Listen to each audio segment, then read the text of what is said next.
500,000 BC, and I have to entitle it Undocumented History, in which you will see that the history on this planet goes back much further than they're talking about.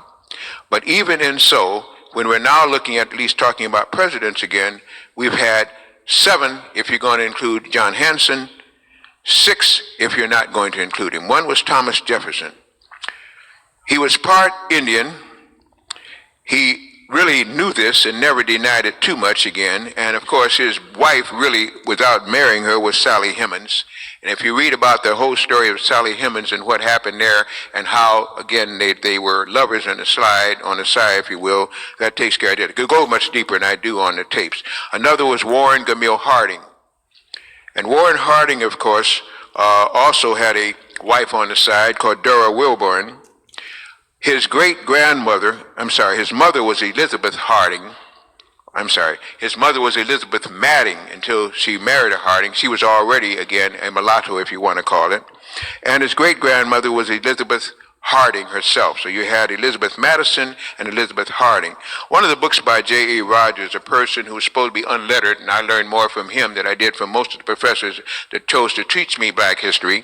And this is a picture, although you can't see it from there. It shows, again, Warren Harding's father, and you can see he's a very definite black man.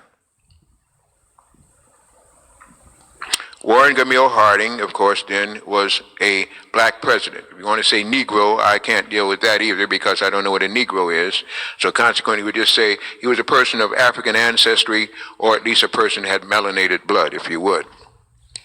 We also get into Calvin Coolidge. Nobody likes to talk with that one too much, but he was an indigenous. He was part Blackfoot and part Cherokee, and many say that he was part of the Menominee tribe. Well, the reason why they say Menominee, that's just a way of evading it, is because amongst the Menominee, you can get somebody looking as white, all the way down as black and black. The Menominee are mixed indigenous people.